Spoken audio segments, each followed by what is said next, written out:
yo qué sé, yo he conocido a Rafael Alberti, a Gloria Fuertes, a José Hierro, a Félix Grande, o sea, en mi casa hacían tertulias literarias por la noche hasta las 2 de la mañana y yo estaba allí, o sea, ni me acostaba para el colegio ni nada, o sea, Claro. Hombre, con lo cual, pues claro, teniéndolo es también en una, casa no es está una mal. infancia bastante enriquecedora en general. Entonces, pero bueno, claro, y eso es una ventaja, ¿no? Absolutamente. Y luego, pues, mi madre también era como yo, o sea, era súper inquieta, era súper jovencita, porque tenía 17 años cuando me tuvo a mí. Y claro, es otro mundo, es otro mundo.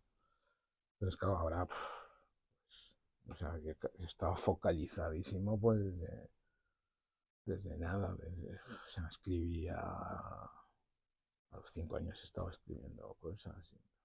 Entonces, es que, porque me enseñó a mi madre a leer con 1 año y medio. Así, entonces, pero, o sea, es que es otra educación completamente diferente, ¿no? Y luego ibas al colegio y te hacían cantar el cara al sol, el himno fascista con el brazo en alto. Entonces era como un contraste absolutamente brutal, ¿no? Pero bueno, la verdad es que, claro, yo feliz, ¿no? ¿Y Mecanisburg empezaba en esa época o ya Bueno, empezaste a soñar con yo eso? empecé, claro, yo empecé a leer muy pronto, y leía básicamente historia, que era lo que estudié en su momento, y ciencia ficción, toda la ciencia ficción, porque pillé toda la época pues de Asimov, de Clarke, de Ray Bradbury y tal, y es que devora, claro, o sea, empezando a leer a los 5 años, pues es que a los 9 leí mi primer Asimov, y es que A los me 15 no te reventaba paraba la nadie. cabeza, claro. Sí, no, y de hecho el origen del Aviador Dro es un fanzine literario del instituto. O sea, nosotros somos un grupo de garaje y un grupo de instituto, en realidad. Los primeros aviadores íbamos al mismo instituto. A los 18, ¿no? Empezaron. Yo no, antes 17, no, a ver, la chica presidencia la hice con 15, con 16 años. Coincidí, ya estaban haciendo giras. Estaban haciendo, vamos a decirle, eventos, ¿no? Mm, En Madrid.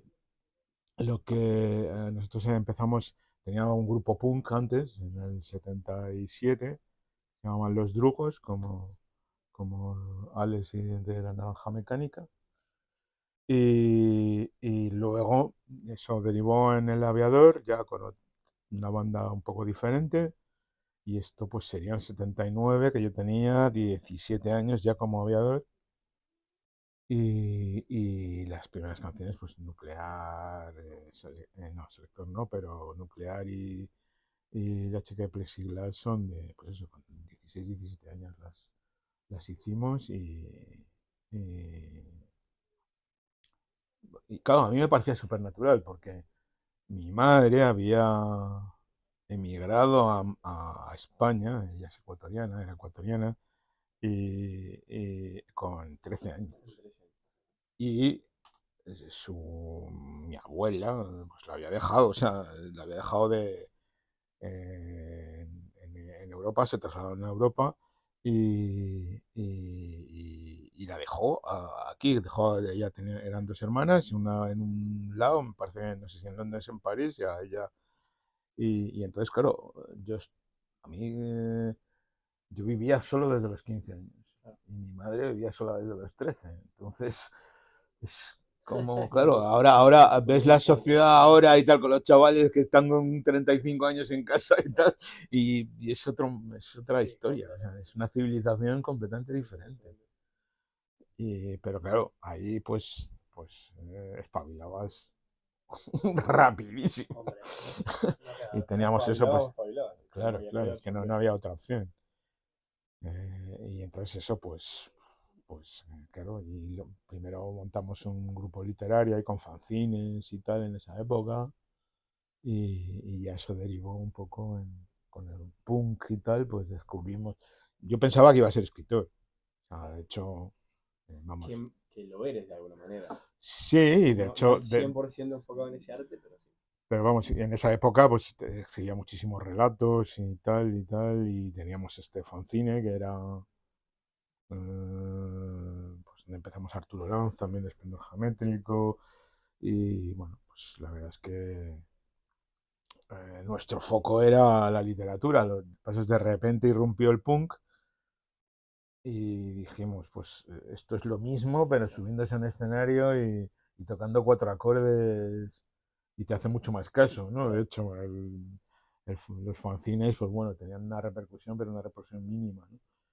Pero claro, pues entonces empezamos, montamos el grupo de punk, estuvimos como un año y pico con el grupo de punk y participamos en un concurso ahí de la Diputación y tal, que no, nos fue fatal. Y luego, pues ya de repente descubrimos a Ultravox, a Kraftwerk, a Roxy Music, a Velvet Underground, y ya dijimos, este es el camino, ¿no? Entonces, pues nos metimos ahí de lleno y ya, pues digamos, adaptamos el impacto literario, los mensajes, que en realidad eran los mismos. Entonces, Claro, ahora, porque estábamos muy influidos por la ciencia ficción, por los cómics también, que ha sido siempre nuestra pasión. Y de hecho, Nuclear Sea, por ejemplo, está inspirado en Mundo Mutante de Richard Corben. Y claro, pues era nuestro universo y además estábamos totalmente convencidos de que iba a haber una guerra nuclear pasado mañana. claro, el que Tenía- había fue a verla. Sí, sí, pero claro, en aquella época era como, bueno, a ver cuándo tiran ya las bombas en Torrejón de Ardoz. Y de hecho teníamos un plan de supervivencia en el barrio, porque como éramos del mismo instituto, pues estábamos en el barrio y teníamos un plan de supervivencia, porque obviamente íbamos a sobrevivir a la explosión nuclear.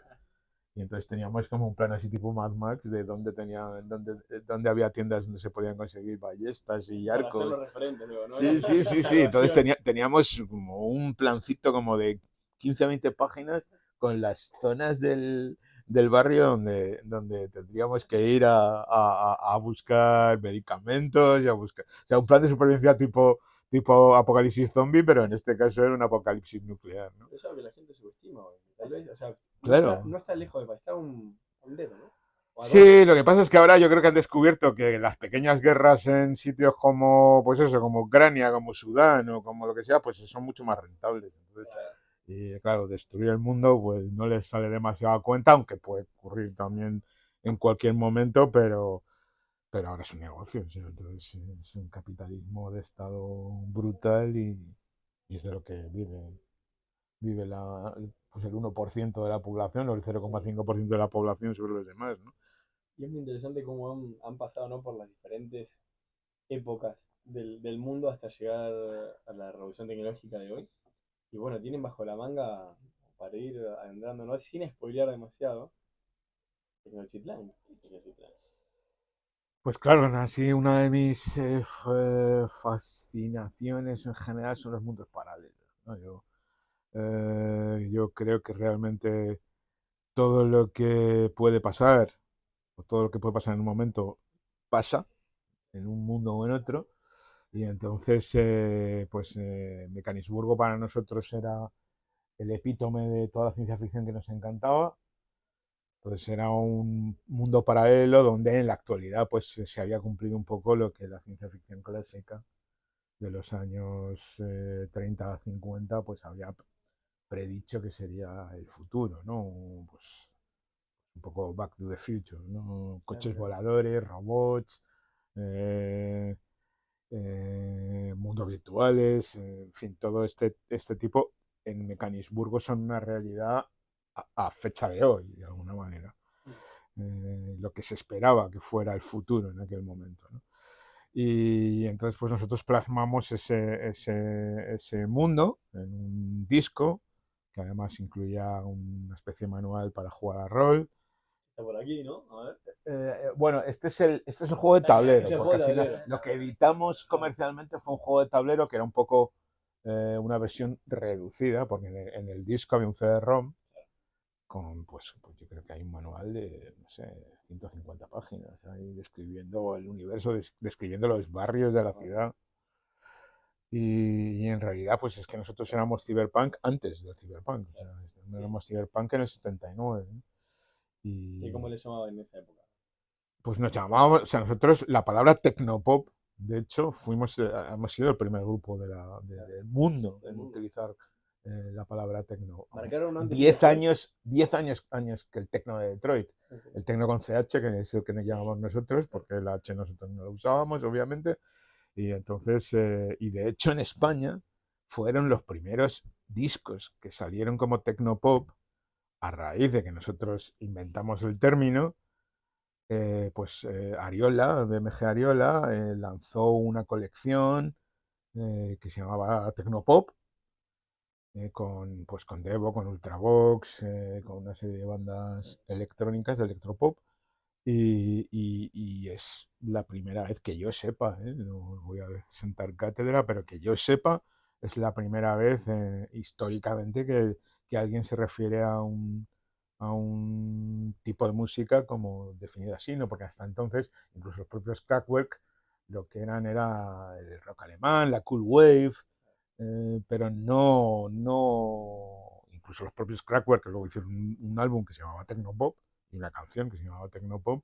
Esto es posterior a nuestra definición de ¿qué es lo que hacéis? Hacemos Claro. Tecnopop. Esto es como la Edad Media. Cuando estaban en la Edad Media no sabían que era la Edad Media, pero Eso era. es, eso es. O sea, éramos el punk de la música pop electrónica, ¿no? Marcaron un antes y un después.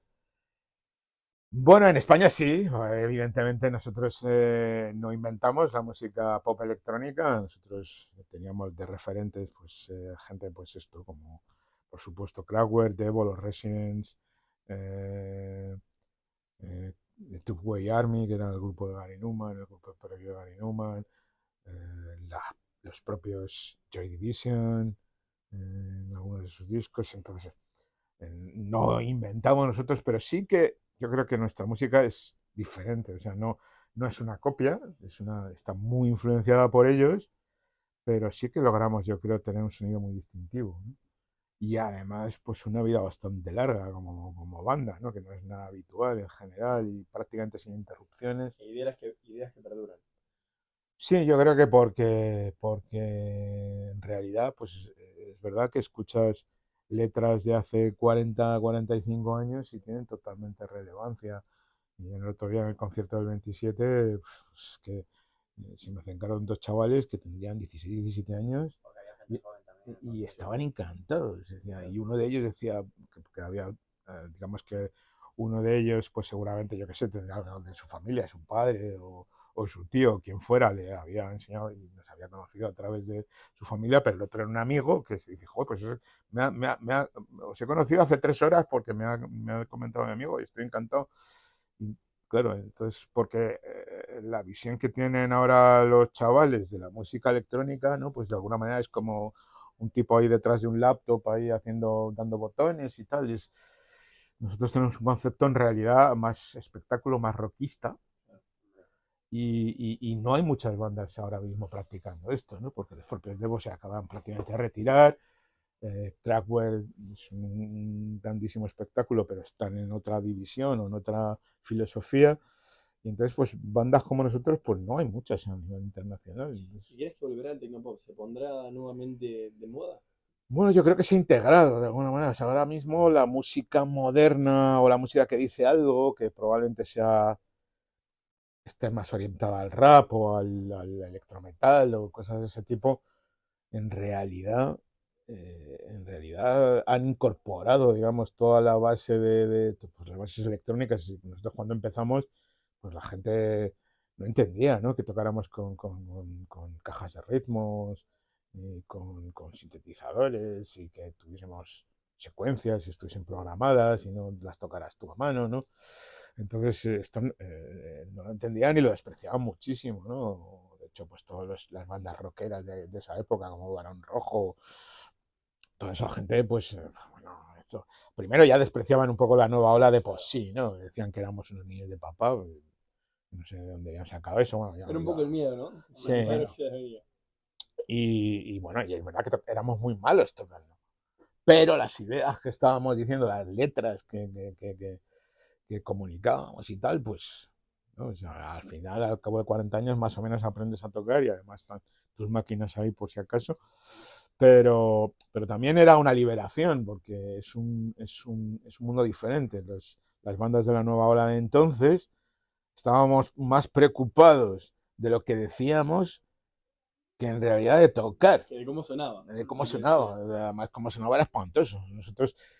Nosotros tocábamos al principio pues con los mismos elementos que tocaban los Beatles o Sí. los Kings o los Who, es decir, no había PEA, no había un equipo de sonido con una mezcla, con una mesa de mezclas, sino que cada uno enchufaba a su amplificador y cada uno sonaba por su lado.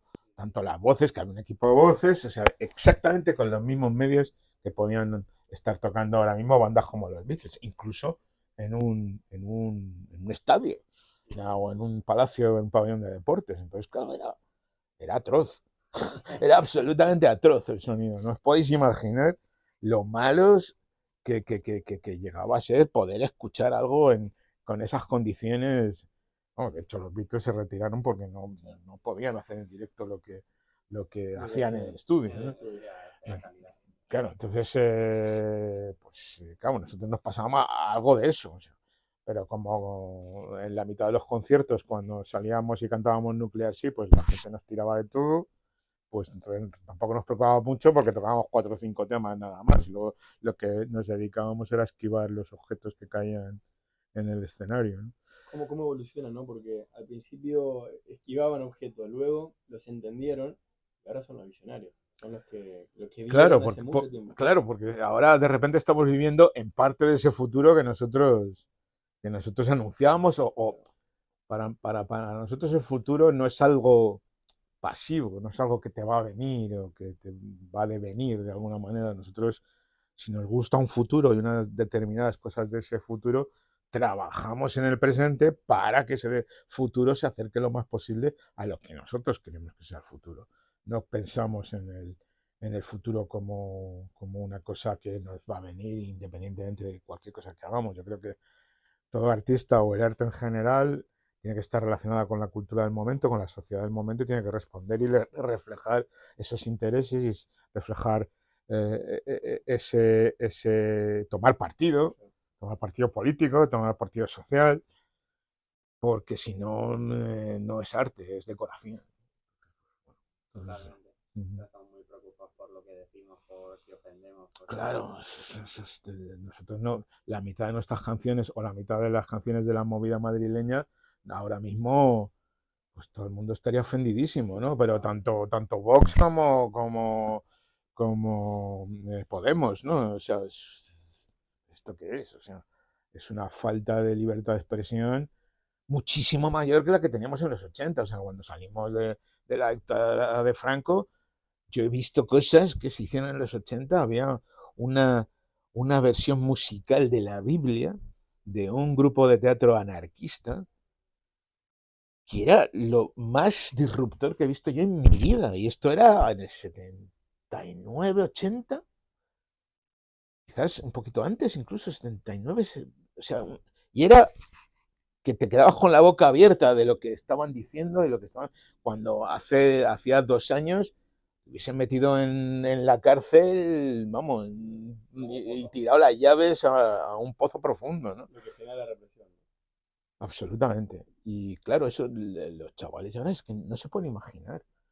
Ni se lo imaginan. Nosotros, para ir a nuestras casas, para entrar en tu casa, tenías que llamar, o sea, no tenías la llave de tu casa. Tenías una gente que se llamaban los serenos, que eran todos policías secretas, además, policías jubilados, que eran secretas, y que tú tenías que llamar así a la puerta de tu casa para que viniese el sereno, que venía además con un bastón tocando y tal, una cosa totalmente decimonónica, y con un manojo de llaves, y entonces te abría la puerta de tu casa y por supuesto fichaba a qué hora venías, con quién te juntabas. No podías juntarte mucha gente porque era sospechosísimo y tenías a la policía ahí inmediatamente, y no podías entrar en tu casa libremente. Entonces, ¿qué?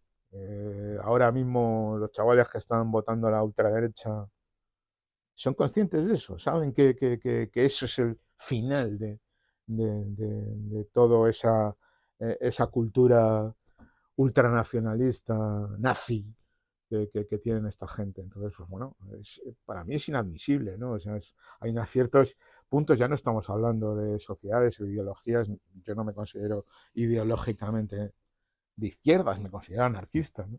Entonces, bueno, pero esto es inadmisible. O sea, volver a estados fascistas es absolutamente retrógrado y nosotros hacemos todo lo posible en nuestra mano como artistas o como empresarios, que también lo somos, para que eso no ocurra nunca, ¿no? ¿Y ves un futuro mejor? Yo creo que el futuro en cierta medida ya ha sucedido. O sea, no creo, el tiempo es una sensación. Entonces tú tienes que vivir la vida que tienes con unos objetivos, una hoja de ruta, por así decirlo, donde, bueno, te sientas satisfecho y te sientas satisfecho con lo que haces y con tu posición en el mundo. No tiene por qué ser ni mejor ni peor. Yo creo que si, por ejemplo, la humanidad se extinguiera, pues tampoco pasaba nada. O sea, Saturno es un planeta precioso y no hay nadie, no, probablemente no lo habita nadie, ¿no? Y no hace falta, no hace falta que haya humanos para que el mundo sea bonito. O sea, El futuro es algo humano, de hecho, ¿no?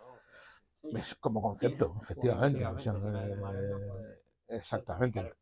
Entonces, yo, por ejemplo, la inteligencia artificial, comentábamos el otro día, que yo la veo como una especie convergente, o sea, no la veo como una especie competidora, sino que creo que antes que la IA tome esa conciencia, que en realidad todavía no sabemos exactamente qué es, esa conciencia, de repente a la gente le tiene todo mucho miedo.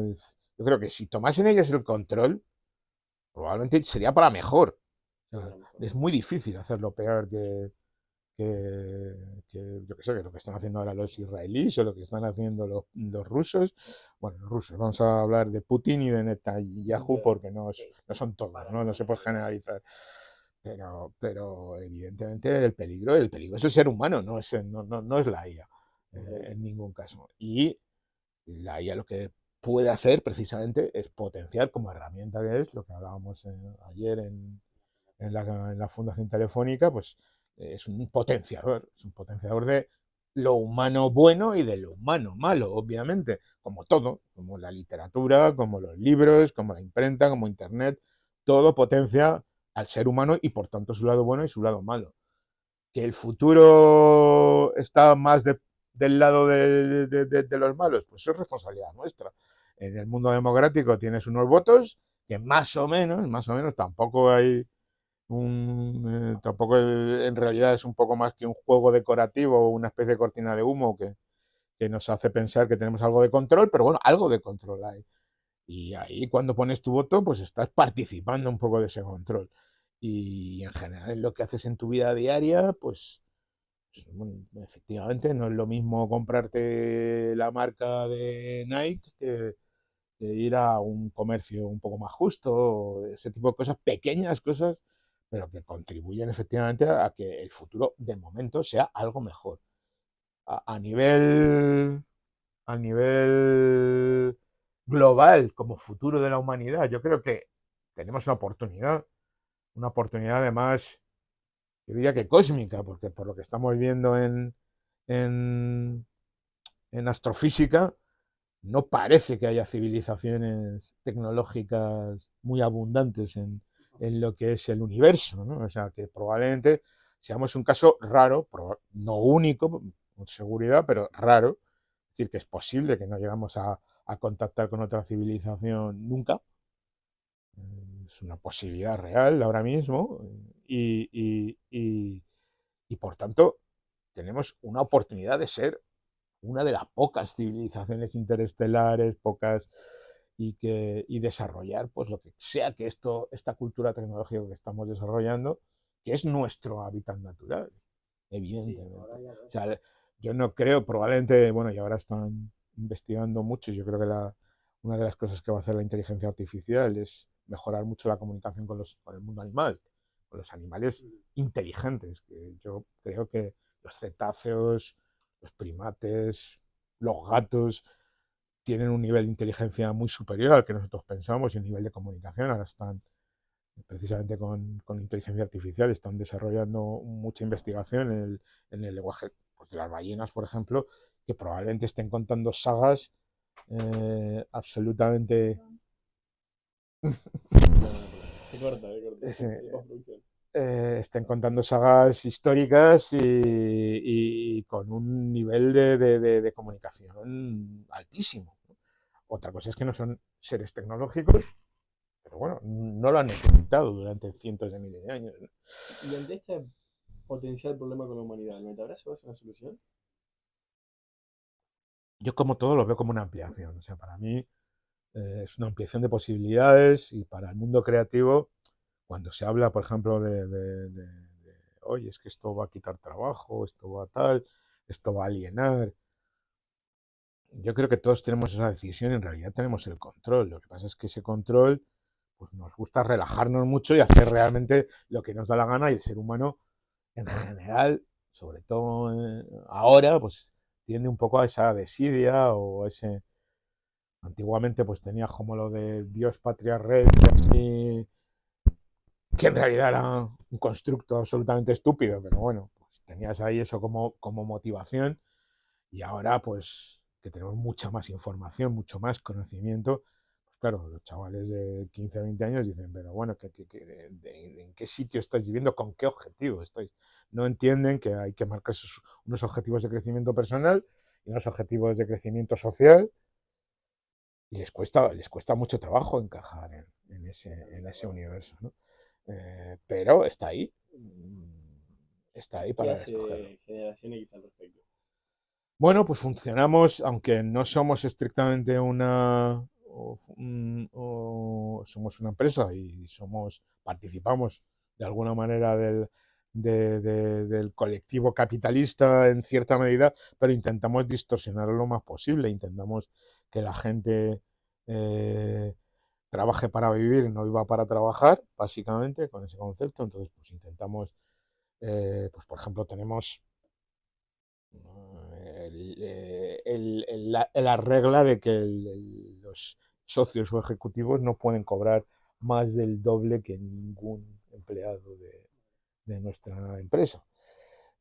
No somos, no somos asamblearios, porque mi empresa anterior, Discos Reactivos Organizados, que es una empresa de discos independientes en los años 80, pues la verdad es que ahí era muchísimo más asamblearios y terminó como el Rosario de la Aurora. Entonces, no quiero que eso vuelva a pasar, con lo cual, de alguna manera, yo tengo el control de estas empresas que hay ahora. No es una cosa colectiva en ese sentido, aunque tengo mis socios y les escucho todo lo posible, pero he llegado a la conclusión a través de los años de que realmente la cultura asamblearia, y Podemos no lo está demostrando todos los días, pues no, en realidad es un personalismo encubierto y poco más, ¿no? Entonces, bueno, eso es la gran debilidad de la izquierda, pues que las ambiciones humanas pues superan siempre ese colectivismo que es muy bonito cuando tienes poco, claro, pero en Sí. cuanto la gente tiene algo, pues lo defiende con uñas y dientes y si le araña la cara al vecino. Entonces ahí en ese sentido, pues la derecha es como desgraciadamente más realista porque se acerca más a la mezquindad del ser humano y la gente escucha lo que quiere escuchar realmente, ¿no? Que hay un universo privilegiado, que los que son pobres porque se lo merecen, esa clase de conversación que es también totalmente estúpida y carente de todo sentido, pero que es lo que en realidad el universo donde la gente quiere vivir, una cosa sencilla, donde haya gente que mande, gente que obedezca, y eso es una de las cosas que tenemos que intentar trabajar todos para evitar que ese imperio de la sinrazón permanezca o por lo menos tener planes B, ¿no? Claro. Ujú. ¿Qué es lo que se está trabajando, ¿no? con respecto a esto en Aviador Dro? ¿Qué se viene dentro de poco? Bueno, estábamos hablando que al final nos hemos desviado por otros temas, pero el Tecnotitlán, por ejemplo, pues es un universo alternativo en el cual un hecho muy determinante que fue la colonización y por tanto el descubrimiento de América en 1492, pues en ese universo, cuando Colón con sus tres carabelas viaja a través del Atlántico y descubre, entre comillas, América, pues lo que se encuentra es en mitad del océano con tres navíos movidos por ciencia y magia azteca que cruzan en el sentido inverso y de alguna manera invaden Europa y se produce una fusión de la cultura europea y azteca que es la realidad en la cual Tenochtitlán sucede, ¿no? Es una realidad alternativa donde qué hubiese pasado si realmente en lugar de, digamos, la ventaja tecnológica y la ventaja de alguna manera estratégica que tuvieron los españoles en ese momento, se hubiese invertido porque en este universo pues las culturas latinoamericanas, bueno, en este caso serían las culturas americanas nativas, hubiesen tenido un soporte de otra clase de tecnología, llámalo magia, pero en realidad es tecnología, pero que les hubiese aportado el suficiente bagaje como para invertir la situación y conquistar Europa, ¿no? ¿Y cómo se llega a estas conclusiones? ¿Cómo es el proceso creativo para llegar ahí? Porque claro, esto además lo vienen trabajando ya hace tiempo, vienen hablando de estos temas hace muchos años. No es Sí, ChatGPT, que es, a ver, ¿qué sí, tema interesante podemos puedo sacar? sacar. Ciencia ficción, o sea, para mí consumimos toda la ciencia ficción que hubo en su momento, actualmente también, la especulación, es lanzar digamos, tu imaginación y pensar cualquier desarrollo. Por ejemplo, o sea, yo estudié historia por el personaje de Harry Sheldon de las fundaciones de Asimov. O sea, yo entendía la historia no como un proceso solo de analizar el pasado, sino de entender las claves del pasado para predecir o participar del futuro, ¿no? Entonces, es la psicohistoria de Harry Sheldon y de la fundación de Isaac Asimov. Y de alguna manera, pues fuimos psicohistoriadores en su momento y de hecho en nuestros manifiestos de los años 80 pues predecíamos la caída de la Unión Soviética, predijimos Internet mucho antes de Internet, predijimos Spotify, en fin, o sea, Spotify, de hecho, en una charla en el festival de Benidorm, pues creo que fue en el 86, decíamos que el futuro de la música no eran ni las compañías de discos, digamos, el directo, sino un banco de datos mundial donde tú pudieses recuperar informáticamente cualquier archivo de música y tal. Lo malo es que no lo patentamos y no lo desarrollamos y no estaríamos ahora en Miami. Para, y para el que está escuchando el podcast en este momento, el video, ¿qué se viene ahora? ¿Cuál es la próxima ficha? Pues ¿Dónde yo creo apunta? que la inteligencia artificial creo que va a ser un disruptor de absolutamente una verdadera huracán de cambios, ¿no? Yo creo que va a ser más disruptor incluso que lo que ha sido Internet y Más las aún. redes sociales, Sí. más. Y lo que es la biotecnología, o sea, los avances en biotecnología, yo creo que se van a disparar a través también precisamente de la inteligencia artificial, la salud. Y yo creo que avanzamos hacia, bueno, pues hacia lo que en nuestro 30 aniversario proponíamos, que era el mundo cyborg, el mundo ciberhumano, ¿no? Donde podamos implantarnos, como ha hecho Elon Musk hace 2 o 3 días, implantarnos un chip y comunicarnos y extendernos, digamos, de una forma electrónica y eléctrica eh, en nuestros sentidos. O sea, probablemente los cantantes puedan cantar con varias notas a la vez, los teclistas podremos accionar con nuestro pensamiento nuestros teclados o nuestros ordenadores y las personas que no pueden caminar caminarán. Te pones el chip. 100%. Claro, y además se llama Telepatía, que es como una de nuestras canciones, Ah, nuestras canciones de hace 30 años.